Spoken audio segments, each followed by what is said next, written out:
pregunta para ampliar la mirada. Diálogos entre disciplinas para descubrir el mundo. Con vos que estás ahí, en tu casa, en las aulas, con los y las docentes. Nuevas formas de conocer, otros modos de aprender. Seguimos educando.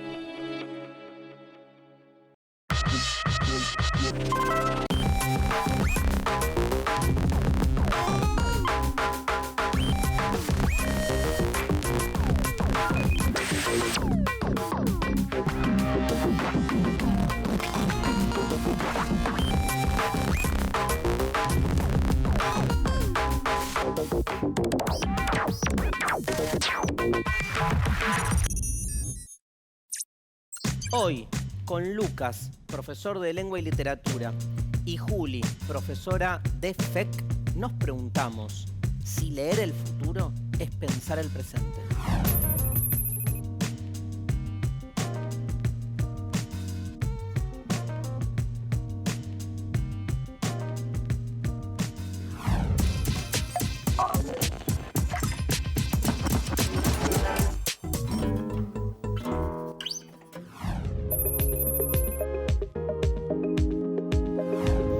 Digo la palabra futuro y pienso en música. Si pienso en futuro, se me viene la palabra carrera. Futuro, crecer.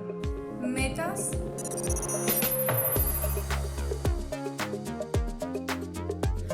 La palabra sociedad y pienso en fuerza. Sociedad, cambio. Si pienso en sociedad, ignorancia. Individualismo.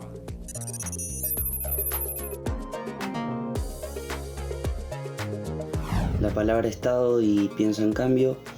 Si pienso en estado, se me viene la palabra trabajo. Poderío. Estado, orden.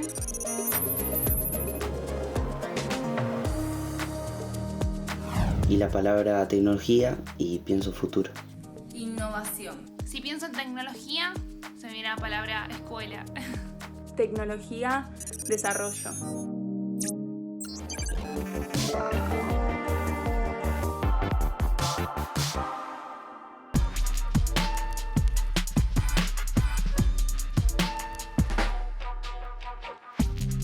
Futuro, sociedad, oscuridad, técnica, dominación, libertad, individuo, estado. ¿Son conceptos de las ciencias sociales o son conceptos de la literatura? ¿Qué géneros literarios los abordaron? ¿De qué hablamos cuando decimos realidad distópica en el ámbito de la literatura? Hablamos de una forma de imaginar el futuro que tiene un autor.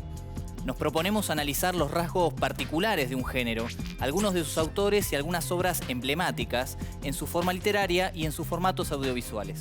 Son libros característicos del siglo XX, un siglo que prometió concretar los ideales del siglo XIX, sus grandes utopías, pero terminó generando 2 guerras mundiales, genocidios y experiencias socialistas fallidas. Vamos a leer parte de la historia del siglo XX occidental a partir de una serie de novelas distópicas. ¿Qué relación se establece entre la ficción y la realidad? ¿Nos servirán para pensar nuestro presente?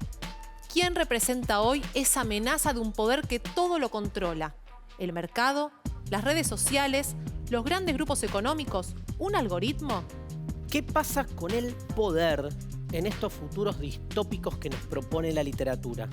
En esos mundos, marcados por la imaginación política del siglo XX, las relaciones humanas entran en conflicto y el poder aparece como autoritario, totalitario y encarnado en el Estado.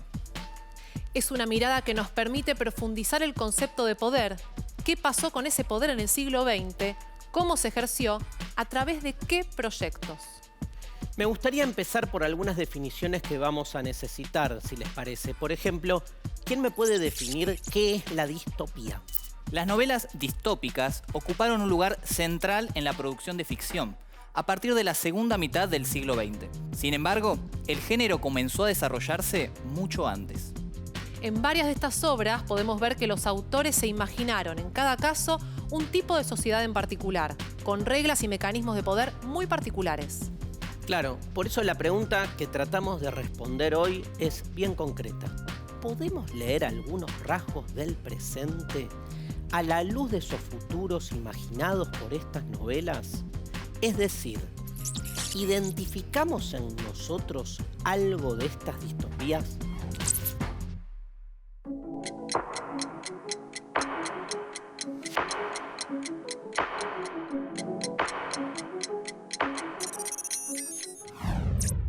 ¿Cómo imaginó el futuro la literatura de los países centrales en los siglos XIX y XX, Lucas? Muchas de las creaciones sobre los mundos del futuro tuvieron que ver con invenciones basadas en los avances tecnológicos de ese momento de la sociedad occidental. Si nos remontamos al siglo XIX, Julio Verne y Herbert George Wells fueron pioneros del género que en aquel momento se llamó de anticipación, pero que hoy conocemos como ciencia ficción. Julio Verne, por ejemplo, desde la ciencia de su época, imaginó máquinas increíbles y a su vez, dentro de sus obras de ficción, contribuyó al avance de la ciencia. Incluso impulsó a muchos investigadores a formular nuevas hipótesis, hacerse más preguntas y trazar ingeniosos inventos. La literatura de anticipación se alimentaba del desarrollo de las ciencias modernas. Tomemos como ejemplo 3 novelas escritas en la segunda mitad del siglo XX que imaginaron futuros distópicos, ¿les parece? Una de ellas fue Fahrenheit 451 de Ray Bradbury. En esta novela, el autor imaginó un futuro en el que los bomberos no apagaban incendios, sino que los iniciaban. Principalmente quemaban libros y bibliotecas enteras. En esa sociedad, los libros y el conocimiento en general eran un peligro para el orden establecido. En la novela vemos que la violencia se ejerce sobre el conocimiento y no sobre los cuerpos concretos. ¿Por qué piensan ustedes que los libros son tan poderosos? El poder recae en la fuerza de la lectura y escritura porque en esas actividades intervienen elementos trascendentales, el lector y el escritor. El libro solo se vuelve un objeto poderoso si hay un lector que lo atraviesa. Un libro adquiere tantos sentidos como lectores se apoderen de él. Y obviamente se convierte de ese modo en una de las fuentes más importantes de conocimiento. En algunos periodos de la historia, el objeto libro solo es percibido como amenaza. Claro, casi podríamos decir que es una característica reiterativa en dictaduras y regímenes autoritarios. Los libros han representado a lo largo de la historia un símbolo de peligro para el poder dominante. La Inquisición, los regímenes dictatoriales, Alemania nazi, la España franquista, Italia fascista, las dictaduras latinoamericanas, entre las que claro está la Argentina, y por eso o se prohibía su lectura o se organizaban grandes hogueras para destruirlos. Por lo tanto, los libros y hacer preguntas, como lo hacía Clarice, una de las protagonistas de la novela de Bradbury, pueden ser manifestaciones peligrosas que desde la mirada de los regímenes autoritarios pueden provocar un caos social. Esta historia de Bradbury se encuentra dentro de las llamadas ficciones distópicas porque en ellas aparecen la destrucción, la nostalgia por el pasado, la desesperación, el control y, ante todo, la soledad de los seres humanos en las sociedades del futuro. Individuos que son aplastados por enormes poderes. El cuento de la criada, de la escritora Margaret Atwood, es una novela de 1985 que también presenta una realidad distópica. Una sociedad infértil en la que las mujeres están agrupadas según su capacidad de concebir y son sometidas a la propiedad de los varones. Una tercera novela que podemos mencionar es La naranja mecánica de Anthony Burgess. Fue escrita en el año 1965, pero que transcurre en un futuro cercano, en aquel momento y el pasado para nosotros hoy. En ese tiempo imaginado, la distopía se caracteriza por la represión que ejerce el sistema político y judicial sobre el cuerpo de las personas. El futuro se nos ha presentado siempre como un interrogante que nos produce mucha curiosidad y ansiedad. Es inevitable y desconocido, y desde esa perspectiva se nos presenta como imposible de ser controlado. La idea del futuro siempre ha provocado grandes preguntas. ¿Qué es lo que va a venir? ¿Qué futuro imaginamos? ¿Con qué estructura abordamos ese futuro? Y sobre todo, ¿quiénes escriben o imaginan el futuro? Podemos pensar si aquellos futuros imaginados se relacionan con las sociedades actuales y reflexionar entre todas y todos sobre el mundo que deseamos construir. ¿Imaginamos utopías o distopías? ¿Por qué nos cuestan tanto las primeras?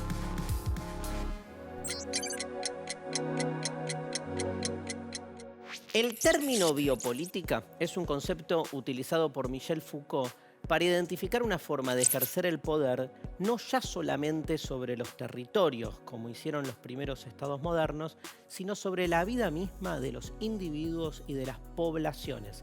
Este tipo de poder se lo conoce como biopoder. En los relatos distópicos, el biopoder aparece generalmente como un eje central de la narración. El Estado se presenta como un ente violento que determina los destinos de los ciudadanos arbitrariamente y hasta dispone de la utilización de sus cuerpos vivos en pos de los supuestos intereses comunes. Entonces, ¿es lo mismo que un sujeto ejerza violencia que el ejercicio de la violencia por parte del Estado? Es una muy buena pregunta para reflexionar sobre el rol del Estado, que es la organización política y jurídica que regula la vida social en un territorio determinado y para una población específica. También es el que cuenta con el monopolio de la fuerza legítima en ese territorio y sobre esa población. El Estado es quien debe garantizar que nuestros derechos se cumplan y en tal caso es el máximo árbitro de los acontecimientos sociales. Pero no olvidemos que en esas novelas distópicas que estamos analizando, sus autores imaginaron una cara para el poder y para el Estado, la cara de los dictadores del siglo XX. Esa respuesta me provoca muchas más preguntas, Juli. Hacelas. A ver, ¿qué pasa cuando el Estado se excede en sus funciones de control sobre los individuos, por ejemplo? Esa pregunta nos ayuda a pensar en la importancia del Estado como el garante de nuestros derechos, como regulador de la vida social, pero también como responsable. Si legitimamos el uso de la coerción por parte del Estado, esperamos que éste no abuse de ese poder. ¿Y si lo hace? Cuando el Estado se comporta de forma abusiva, lejos de construir una sociedad más justa, busca apropiarse de un poder del que no es dueño y hacer desaparecer toda posible resistencia al mismo. Es el caso de los gobiernos autoritarios, por ejemplo, la última dictadura militar en nuestro país, que decimos justamente por esto que explicamos que implementó un modelo de terrorismo de Estado. Claro, si los autores de las distopías las escribieron pensando en el nazismo o en los gobiernos comunistas, o nosotros pensamos en la última dictadura militar, entonces me pregunto, ¿cómo pensar hoy ese control? ¿Existe ese poder centralizado como entonces? ¿Podemos seguir diciendo que lo tienen los estados al poder? ¿O más bien estos perdieron terreno frente a otros actores como el mercado o los grupos económicos concentrados? La pregunta sería, ¿dónde está hoy ese control?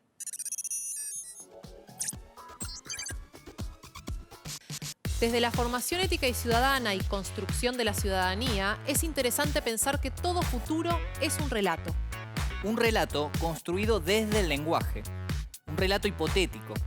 Una palabra, 2 frases, 3 párrafos y 1000 historias que entrelazadas unas con otras van construyendo diversos sentidos de lo que vendrá. Podemos llamarlo promesa, utopía, proyecto político. Si el lenguaje siempre nos ha servido para nombrar las cosas y otorgarles entidad, cuando se habla de un futuro distópico, suele ocurrir que el lenguaje también se encuentra modificado. Porque el lenguaje, en ese caos generalizado, debe comenzar a ponerle palabras a algo nuevo, a ese nuevo orden de cosas que ahora dirige la vida de los sujetos.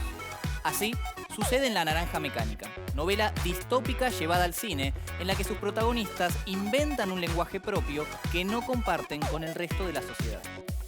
Ahora bien, ¿de qué nos sirve imaginar el futuro? Desde una mirada ética nos sirve para pensar en qué sociedad y qué mundo queremos vivir. Y a través de los relatos literarios distópicos podemos acercarnos a aquellos mundos que no deseamos construir y en los que no queremos vivir.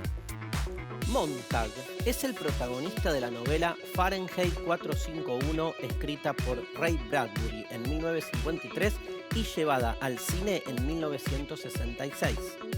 Él, un bombero en una sociedad futura para aquel momento, en la que se censura el conocimiento. La tarea que debe realizar y que lo pone en conflicto es quemar libros. Aquí el lenguaje se ha invertido, al igual que el mundo en que esos personajes habitan. El título de la novela, Fahrenheit 451, se refiere a la temperatura que debe alcanzarse para que el papel se queme. La obra representa un mundo futurista en el que la mayoría de la gente acepta las reglas del juego y se adapta. Otros se sienten fuertemente excluidos, pero callan. Y están los que resisten y los que se autoexcluyen. Este grupo vive escondido y cada uno asume la identidad de un libro que ha memorizado para preservarlo a través del tiempo. La novela nos presenta una realidad donde todo lo que puede entenderse como posible caos social debe ser eliminado. Las instituciones de control aquí están representadas por los bomberos y por el sabueso mecánico, que persigue a todo aquel que luche contra el sistema. La muchacha era una bomba de tiempo. La familia había estado alimentando el subconsciente de la niña. Estoy casi seguro. Examiné los registros de la escuela. No quería saber cómo se hacen las cosas, sino por qué. Esto puede resultar embarazoso. Uno empieza con los porqués y termina siendo realmente un desgraciado. La pobre chica está mejor muerta.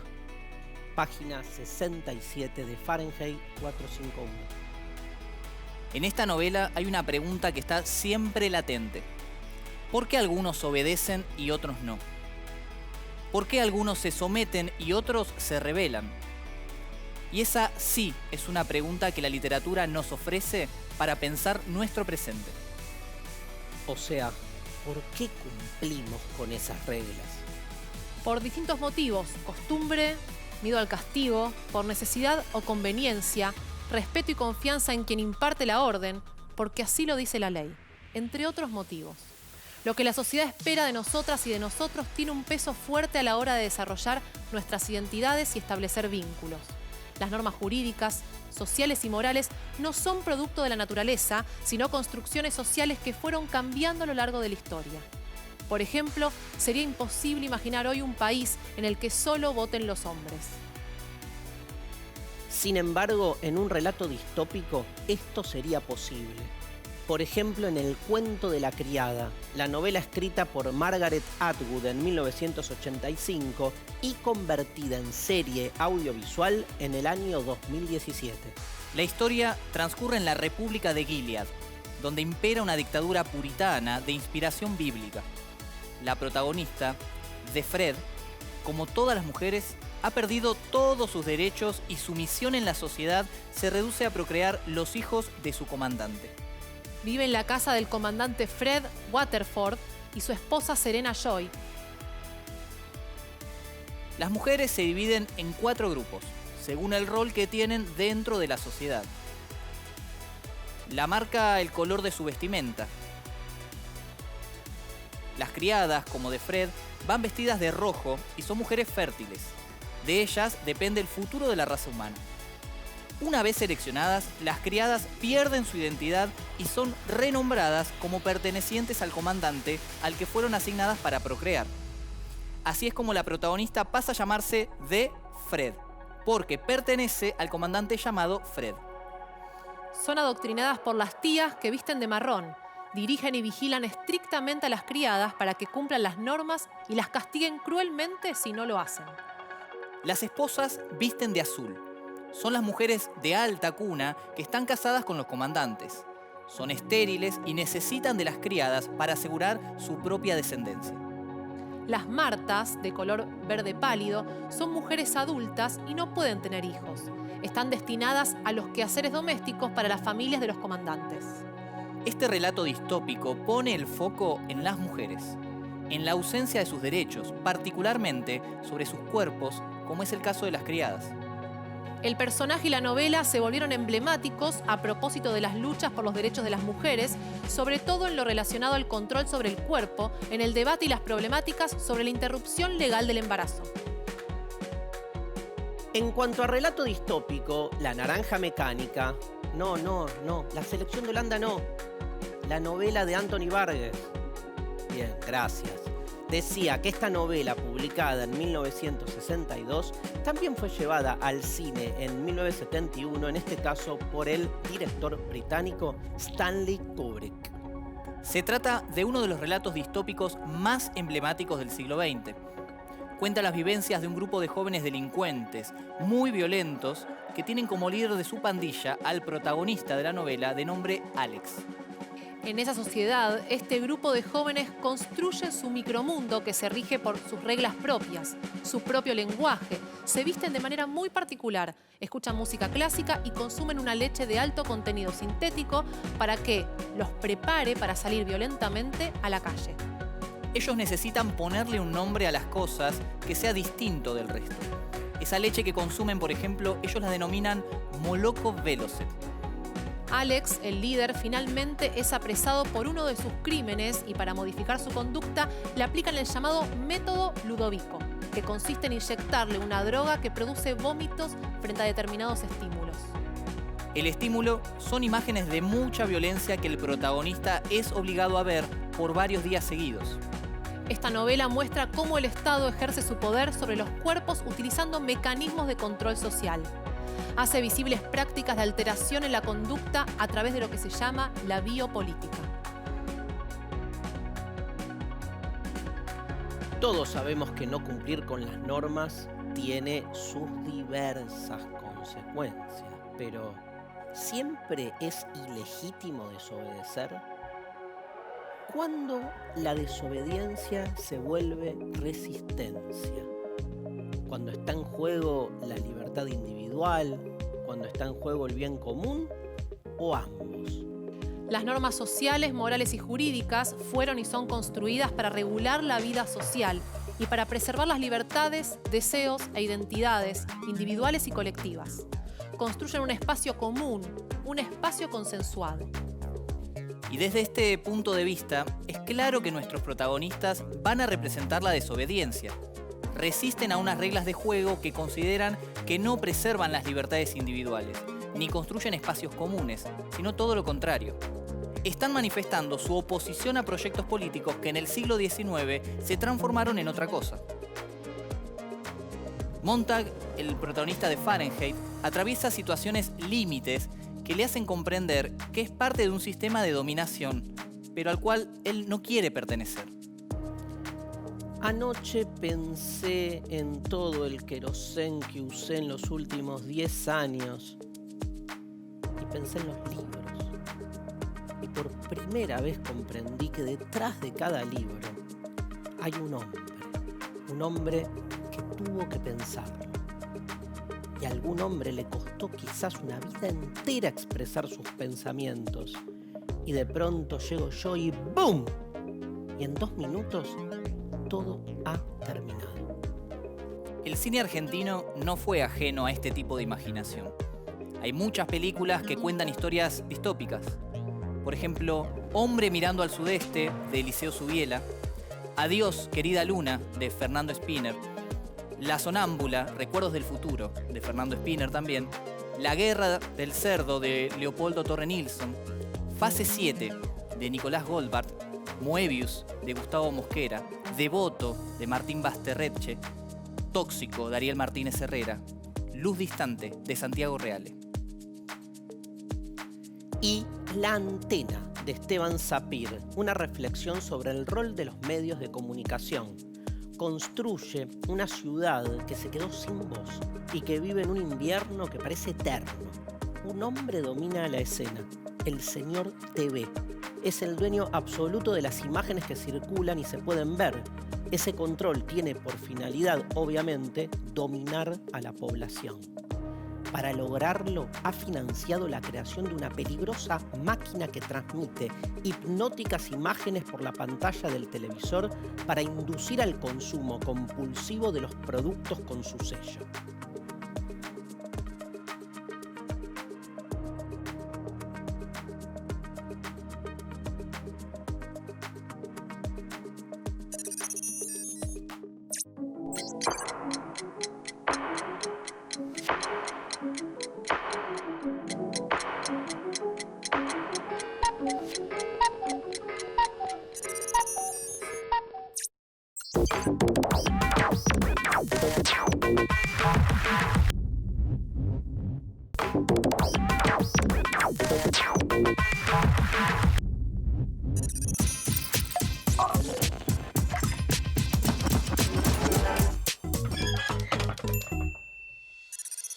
Hoy te vamos a dar instrucciones para que construyas paso a paso tu propio relato distópico. Te proponemos como punto de partida que pienses en algunos de estos ejes.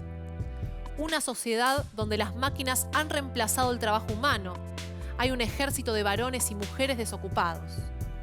O una sociedad donde aquellas personas cuyas publicaciones en redes tengan un índice bajo de me gusta son excluidas del acceso a ciertos bienes. Una sociedad donde los niños y las niñas son separados de sus familias para ser educados en una isla con los docentes más exigentes. Ahora, pensá que esas situaciones se exacerban hasta el extremo. Imagina los límites más lejanos para esa problemática. Imagina también que esta sociedad del futuro tiene avances tecnológicos notables. ¿Cuáles serían? ¿Cómo afectaría eso a la vida de las personas? Describí algunos de ellos. Registra todas tus respuestas en tu hoja de ruta. Ahora pensá un personaje, puede ser un hombre, una mujer, una niña, un niño, una anciana o un anciano. Imagina que vive en ese mundo. Si es un niño, una niña, vive en ese mundo desde siempre. Si es un anciano o una anciana, a partir de ciertos momentos. Si en cambio es un personaje de tu edad durante todo el relato. Por último, imagina que tu protagonista puede seguir las reglas de ese mundo para evitar problemas, rebelarse porque quiere, pero sin fundamentos lógicos, se revela con fundamentos claros y organiza a los otros y las otras, o forma parte del poder reinante para poder vivir mejor. Con estos elementos estás en condiciones de realizar un relato distópico breve. Podés pensar los nombres de los personajes y los lugares buscando que signifiquen algo especial o que denoten algo. También podés jugar con el lenguaje y con la vestimenta de tus personajes, así como las leyes, las normas, derecho y deberes de la sociedad en la que vos los incluiste. Hacenos llegar tu relato y ponele tu nombre.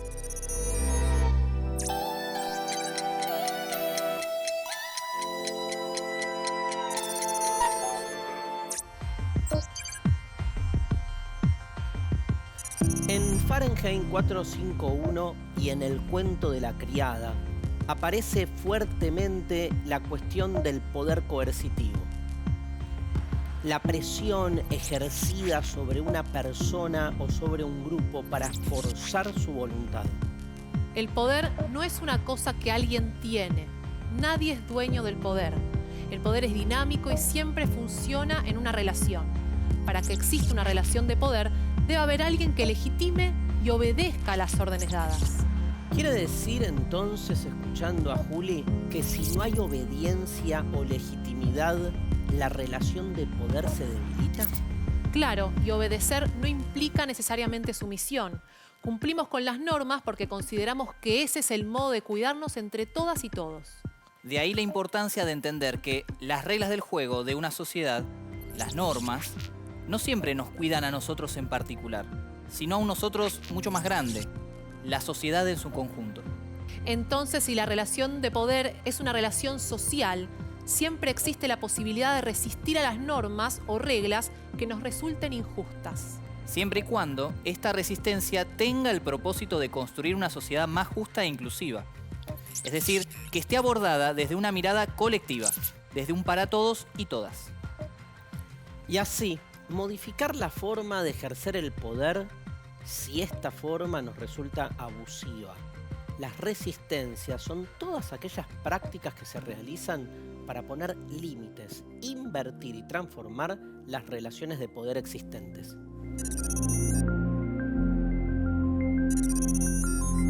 El futuro se inserta dentro de una lógica de tiempo. El futuro es el tiempo de lo que va a venir. Pero ¿cómo medimos el tiempo?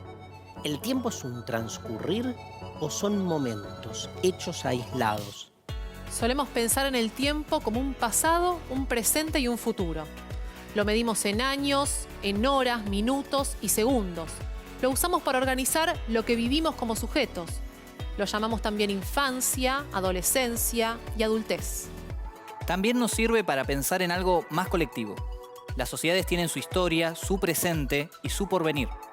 ¿Podemos decir que el tiempo entonces sería el elemento que consolida todas estas distopías? Sí, el tiempo es un elemento clave. Tengamos en cuenta que existe una representación interna del tiempo y un tiempo compartido, una representación colectiva.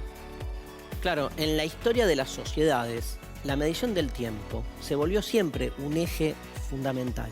La distribución de los relojes, por ejemplo, por parte de los patrones en la primera revolución industrial, cambió la percepción tanto del tiempo interno, pero sobre todo del tiempo compartido. Los patrones así controlaban el tiempo de los trabajadores. Se trataba de disciplinar y controlar sus vidas para establecer una clara separación entre el tiempo de trabajo y el tiempo de ocio. El objetivo claramente es hacerlos cada vez más productivos, obteniendo mayores beneficios de su fuerza de trabajo. Si la transición a la sociedad industrial consolidada supuso una severa reestructuración de los hábitos de trabajo, ¿hasta qué punto está todo esto en relación con los cambios en la representación interna del tiempo? Este cambio de percepción vino acompañado además de la valoración de las innovaciones científicas y tecnológicas como fuentes de progreso.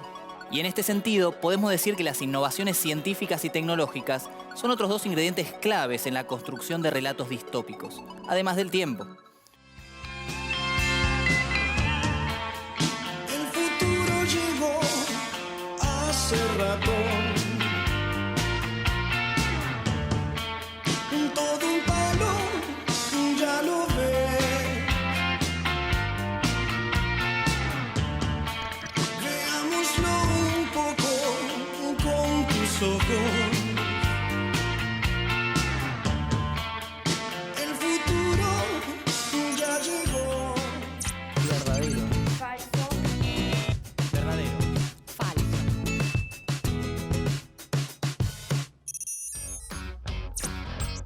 La Naranja Mecánica es una novela que presenta un futuro distópico porque muestra un escenario alejado del ideal en donde las relaciones humanas entran en conflicto.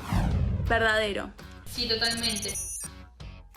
Verdadero. Se trata de un mundo de ficción imaginario donde las relaciones entre los personajes son conflictivas y se encuentran cargadas de violencia y donde se construye un futuro caótico, indeseable y alejado del ideal. El protagonista de Fahrenheit 451, Gus Montag, siempre estuvo en desacuerdo con el régimen impuesto en esa sociedad. Es falsa. Falso. Falso.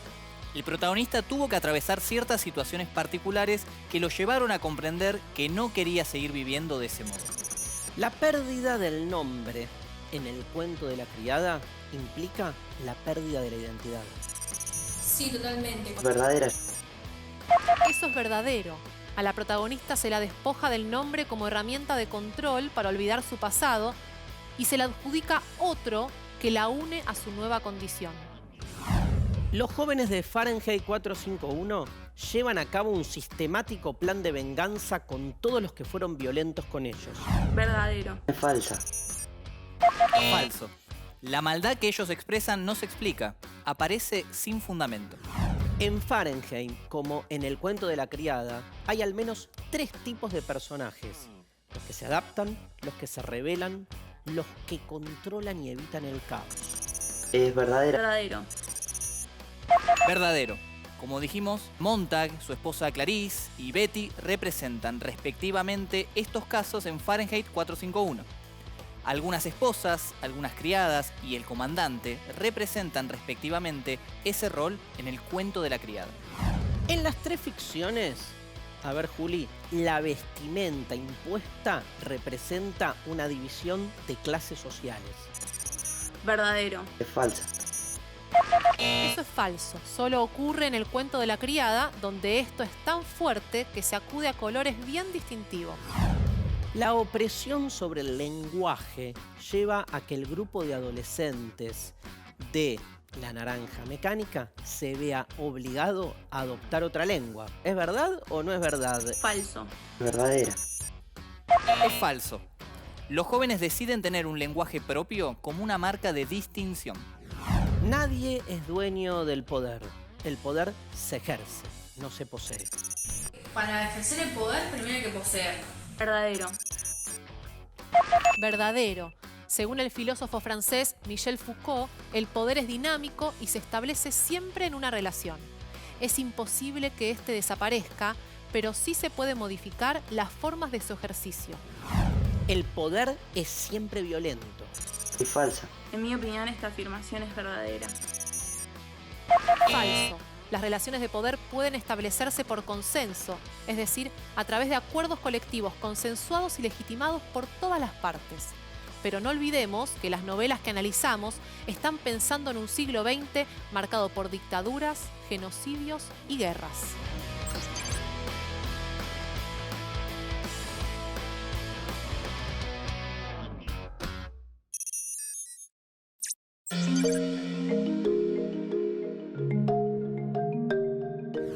La modernidad ha instalado la idea de que una sociedad tendrá un buen futuro si desarrolla innovaciones tecnológicas y científicas.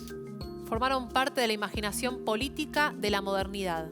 De sus utopías, se creyó que no había futuro sin ciencia, sin tecnología. ¿Podemos sostener lo mismo hoy? ¿Es tan así? En muchos aspectos podemos considerar que la tecnología está destruyendo muchas cosas. ¿Los vínculos, por ejemplo? Hay quienes afirman que ya quedan pocos vínculos reales por responsabilidad de la tecnología. Pero me pregunto, ¿no quedan o son diferentes? Tal vez tengamos que pensar más críticamente en la tecnología para poder analizar qué pasa con el calentamiento global, la minería a cielo abierto. Pero también se dice que las sociedades sin tecnología, Juli, son sociedades atrasadas. ¿Cuál sería entonces la medida? Difícil responder a eso. Es para ponernos a pensar. En los relatos distópicos, la tecnología se vuelve contra nosotros, los seres humanos. ¿Vamos a ser dominados por el robot aspiradora, por ejemplo? Espero que no, pero es cierto que en la noción moderna de progreso engendró sus propios monstruos. Pero para algunos el futuro es el bueno de la película y el pasado es el malo. Tal vez porque se asocia lo nuevo con lo bueno y lo viejo con lo malo. Y depende de la película, ¿no? Si es una historia distópica, el futuro siempre nos trae malas noticias.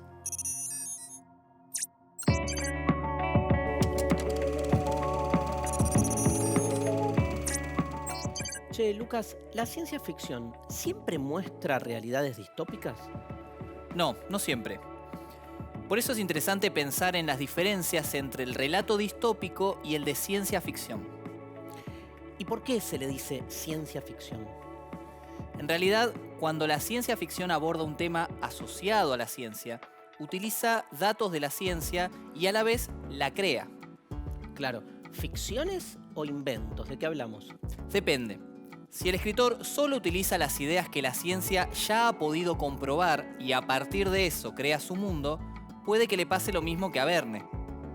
Pero mirá que no le fue tan mal a Julio Verne, ¿eh? Para nada. Quise decir que, siguiendo los caminos previsibles de la ciencia, lo que imagine puede convertirse en anticipatorio, como fue el caso del submarino. Ciencia ficción sería entonces que a alguno de nosotros se nos hubiera ocurrido la idea del submarino antes de que lo inventaran, ¿no?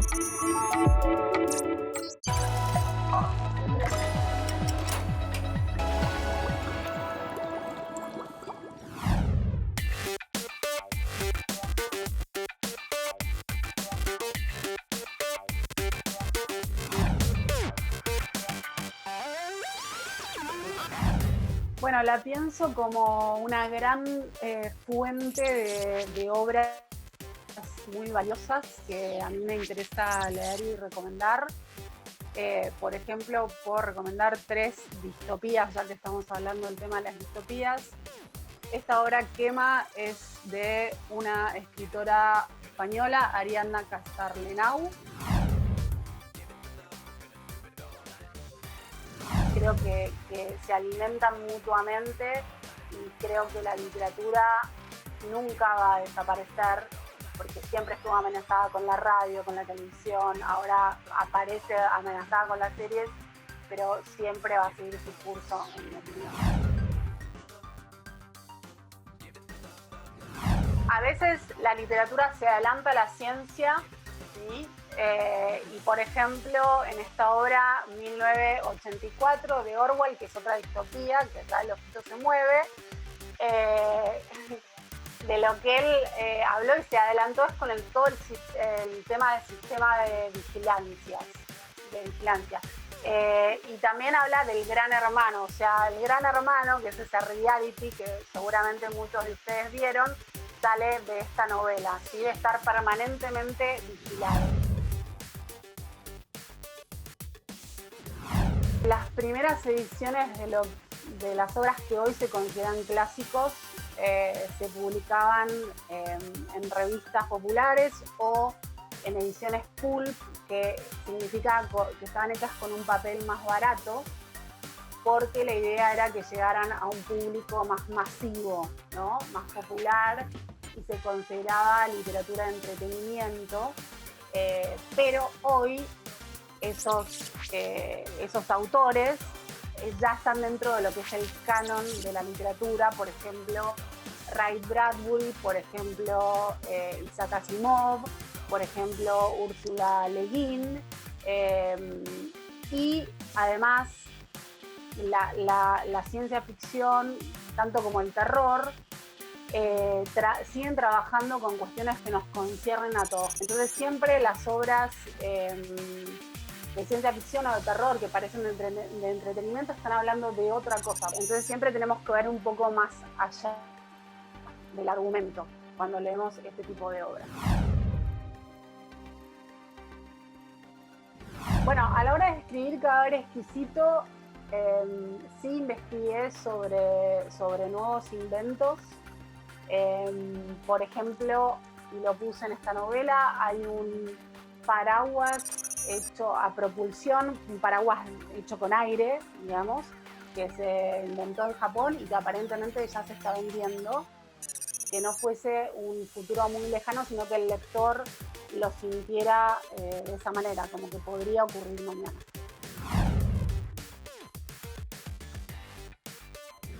Bueno, primero investigo muchísimo. Lo que hice con esta novela, con Cadáver Exquisito, fue investigar durante 6 meses varias cuestiones.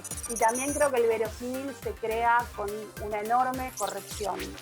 Corregí muchísimo durante mucho tiempo, justamente para que no hubiera inconsistencias en la novela.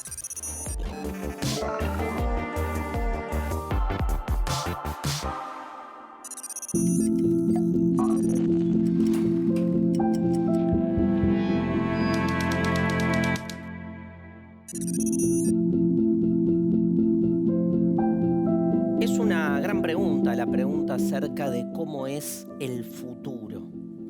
Lo que en realidad siempre podemos nosotros cuestionar es el modo en que tenemos de representarnos el tiempo.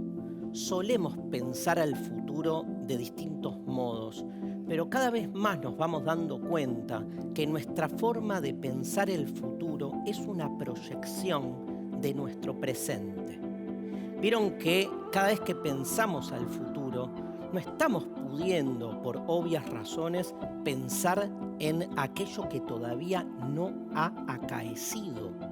Todos los elementos con los que pensamos el mañana surgen desde nuestro hoy. Es como que el hoy proyecta sus debilidades, sus frustraciones, sus sueños sobre un futuro posible. Pero el futuro siempre está en estado de posibilidad, porque cuando el futuro adviene, ya no es el futuro, pasa a ser nuestro presente.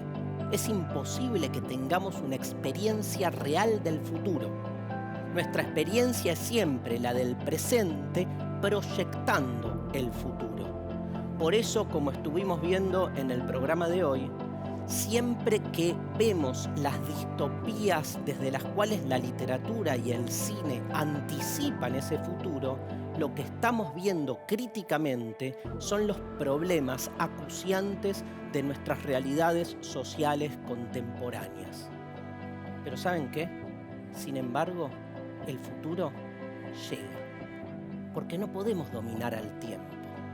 El futuro llega, y quiero decirles algo más, sin pedir permiso. Llega gratuitamente. El mañana tiene que darse para que nuestro presente pueda avanzar. El futuro adviene y excede toda nuestra posibilidad. Gracias a su presencia es que nuestra historia continúa. Un futuro inapropiable, un futuro impredecible, un futuro imprevisible. El futuro es el otro.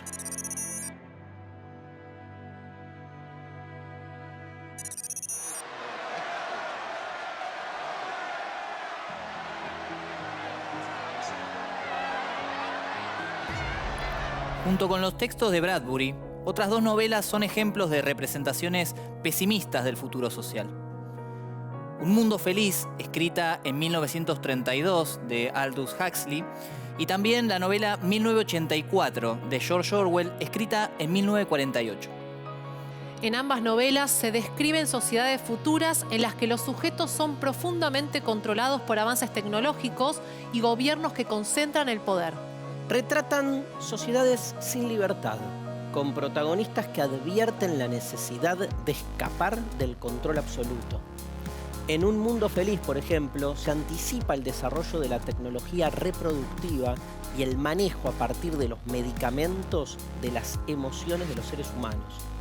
El mundo feliz se divide entre personas que están destinadas a ser dirigentes, los alfa, hasta los que están diseñados para las tareas más rutinarias, los epsilon. La novela 1984 de George Orwell vuelve sobre el tema del control político y social. Se sitúa en una futura ciudad de Londres, donde el planeta entero ha cambiado luego de varias guerras mundiales. Estas guerras casi permanentes han enfrentado a tres únicos y grandes estados que dominan todo el mundo.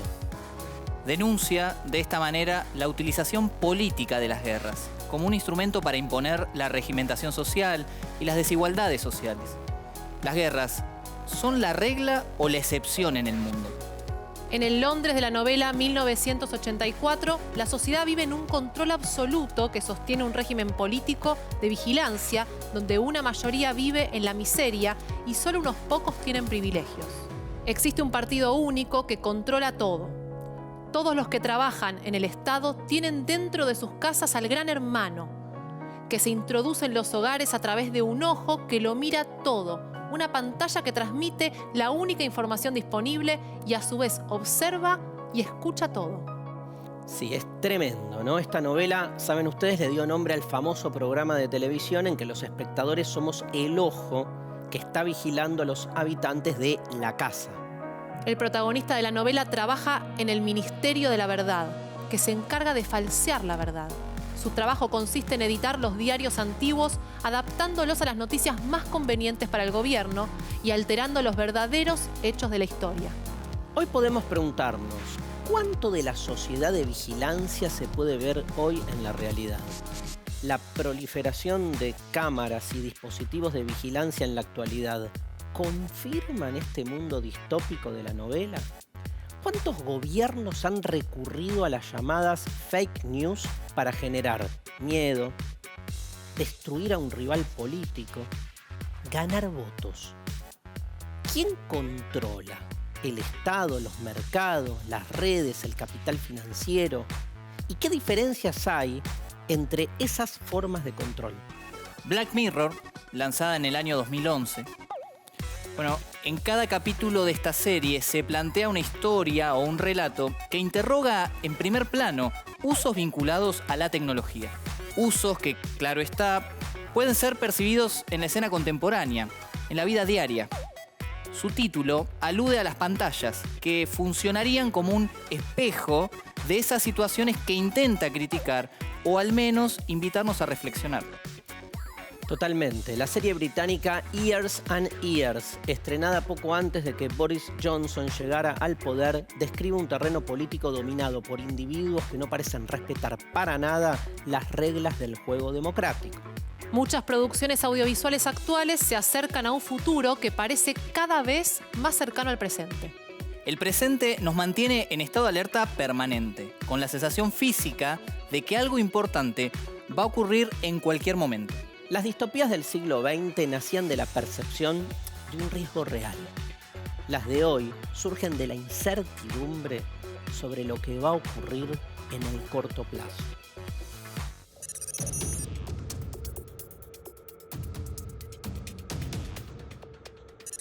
El relato distópico imagina el futuro a partir del presente. En el caso de las obras que analizamos, piensan en situaciones de opresión, donde es el Estado el opresor. Y nos muestra una posible sociedad en la que aquello que hoy puede ser una simple incomodidad se ha convertido en una amenaza. El autor o autora toma algún elemento o pensamiento de su presente para desarrollar un futuro que por lo general nos interpela sobre la manera en que vivimos y nos desarrollamos como grupos humanos. El relato distópico pone siempre en juego el poder del Estado o de quienes hayan tomado su lugar sobre los individuos, sus cuerpos y su destino. Y lo más importante, esos futuros imaginarios nos estimulan a preguntarnos sobre nosotros mismos en este presente en el que vivimos, personal, social, político. ¿Por qué cumplimos generalmente las normas? ¿Qué consecuencias tiene no cumplirlas? ¿Hasta dónde es saludable obedecer?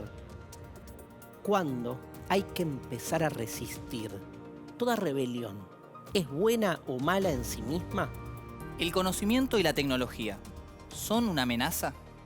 ¿Qué sociedad queremos construir? Seguimos educando.